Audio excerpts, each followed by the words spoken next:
¿Qué sensación le queda ahora que el Estado de Derecho cumple 40 años? ¿Cree que se han conquistado las libertades anheladas en un inicio? Vamos a ver, relativamente. Pasamos de una... efectivamente se vivió como una borrachera de libertad.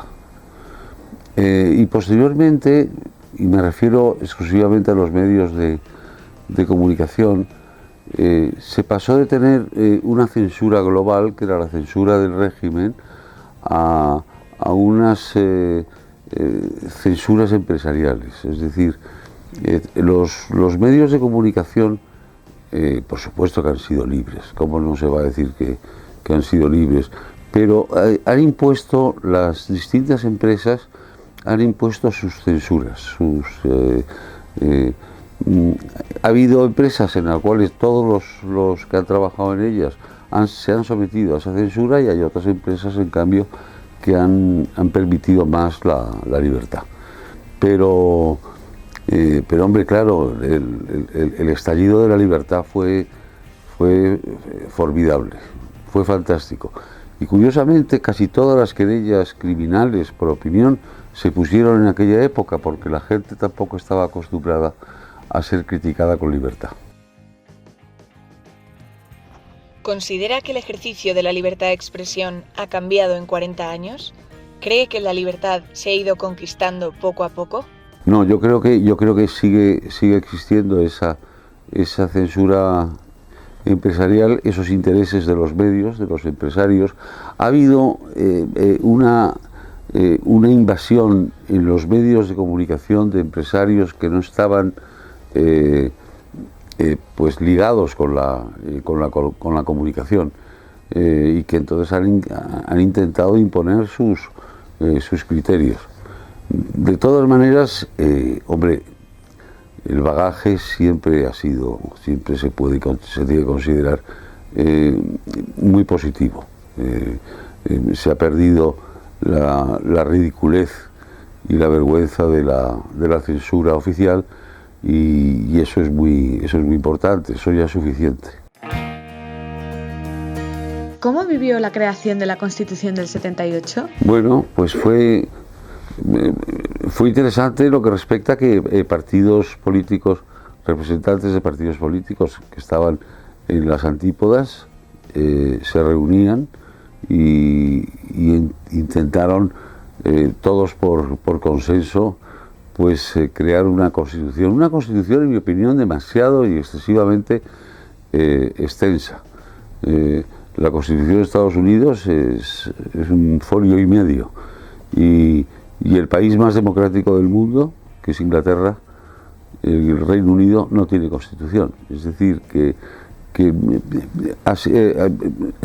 España somos muy aficionados a la creación de jurisprudencia. La Constitución es un elemento fundamental, y que en estos momentos tenemos que defender. Ahora mismo los que defienden la vigencia de la Constitución son calificados de fascistas. ¿Considera que la Constitución sigue siendo útil 40 años después de formularse? Vamos a ver, yo creo que la Constitución sigue siendo exactamente igual de útil o de inútil que hace 40 años. Es decir, yo creo que útil. Nos marca y nos establece una serie de normas que yo creo que son inamovibles. Y por lo tanto, yo no soy partidario de modificarla. No soy partidario de modificarla porque en el momento en que se modifique determinado artículo o se le añada un artículo nuevo, pues va a haber una pretensión de intentar cambiarla en aspectos fundamentales. Y pues mira, que se quede como está.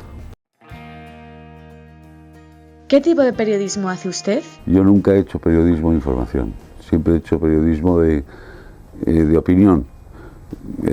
Me he ganado mi sitio en determinados medios de comunicación, escritos, radio y televisión, y siempre he sido responsable de lo que yo he escrito. Y como soy yo el que firmo, pues mi producción periodística o literaria es subjetiva, es la consecuencia de la opinión de un sujeto libre. Si hubiese sido objetiva, yo sería un cenicero, una mesa, y no lo soy. Y lo más parecido, aunque parezca cruel, lo más parecido que debe ser un periodista de información, no de opinión, es un objeto, porque tiene que tender a buscar la objetividad. ¿Cree que el periodismo en España ha tenido fases? Yo creo que ha habido fases. Al principio te digo, al principio se confundió mucho la libertad con... Incluso se confundió la libertad con la revancha, pero la revancha no de unos contra otros, sino de todos contra todos. Y se creía que realmente aquí se podía escribir y decirlo. Hombre, yo creo que en 40 años nos hemos acostumbrado más a la... Lo que sí se ha deteriorado muchísimo es el periodismo. Es decir, era impensable, por ejemplo, en 1980, impensable que las tertulias de la televisión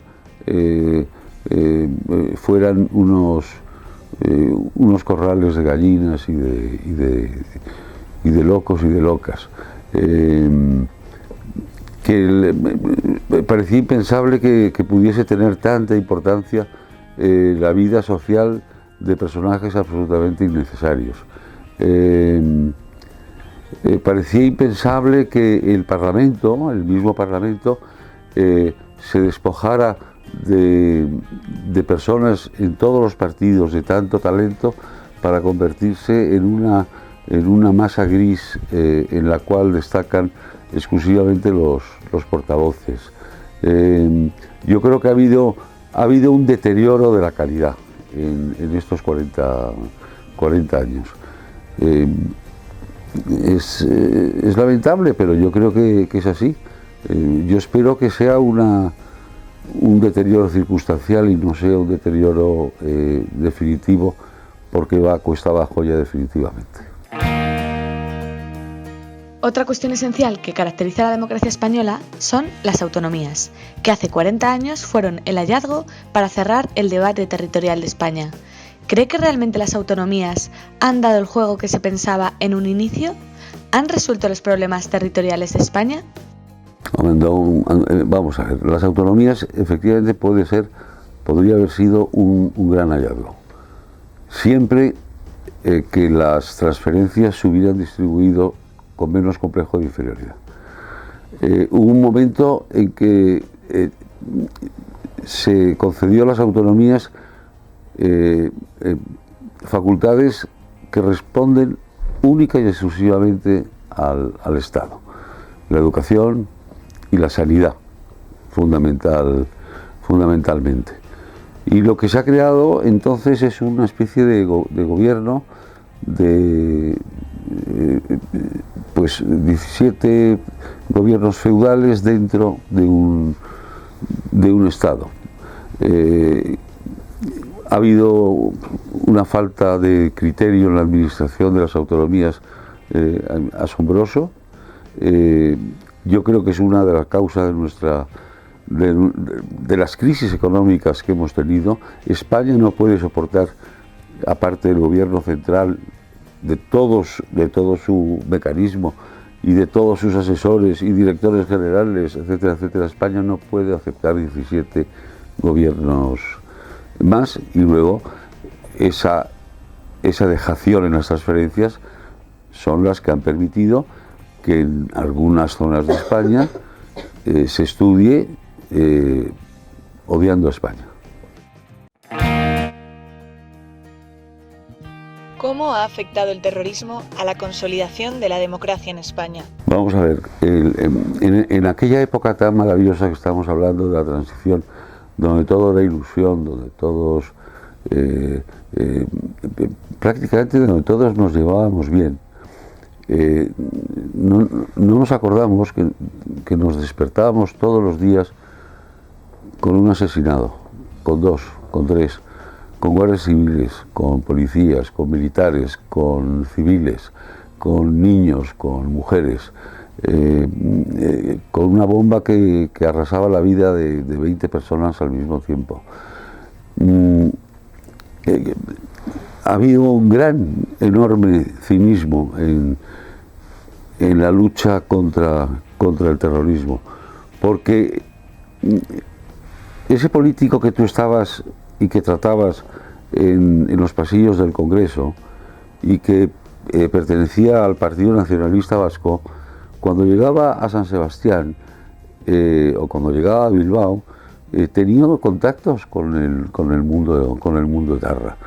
Y por ejemplo, el propio Javier Arzalluz, y está en el libro de las memorias de Juan María Vandrés, está reflejado, Javier Arzalluz, mientras se presentaba en Madrid como el hombre pacífico, el hombre que quería representar al señorío de Vizcaya, es decir, al rey, a todo pues pedía a la ETA político-militar y a la ETA militar, les pedía que actuaran con más fuerza para conseguir mejores y más rápidas transferencias. Ese cinismo ha costado casi 1000 muertos. 1000 muertos y muchísimo dolor. El terrorismo de la ETA ha terminado. Bueno, ¿han perdido o han ganado? Pues yo creo que al final han ganado, porque están gobernando. Es decir, han dejado de matar porque ya no lo necesitan, gobiernan.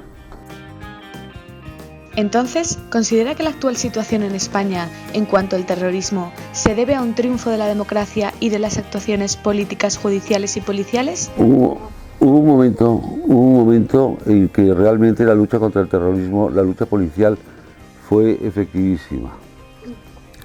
Y entonces se estaba venciendo a la ETA policial y judicialmente.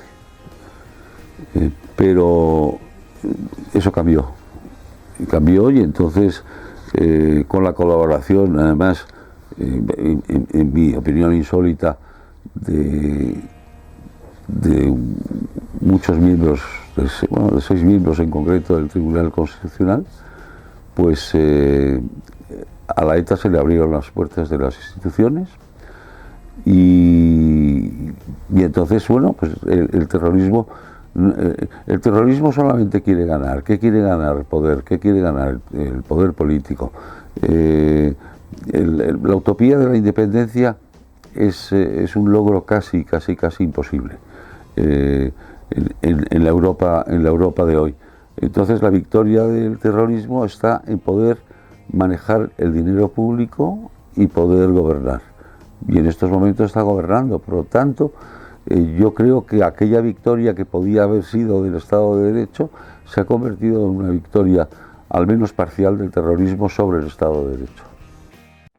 ¿Cuál es su opinión sobre el rey de España en particular y la monarquía en general como forma de gobierno?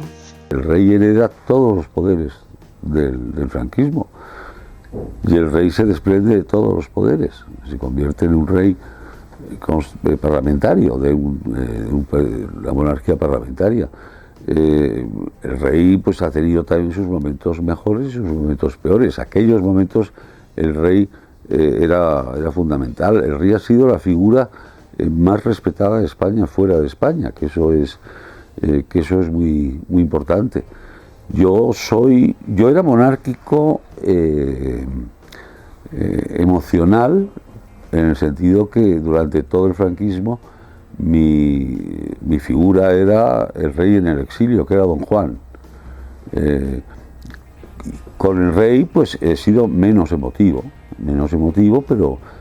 pero creo que el rey ha sido, y la corona es fundamental en una nación, en una sociedad que todavía no ha superado el enconamiento de la guerra civil. Es decir, España necesita ese árbitro que esté por encima de los poderes políticos.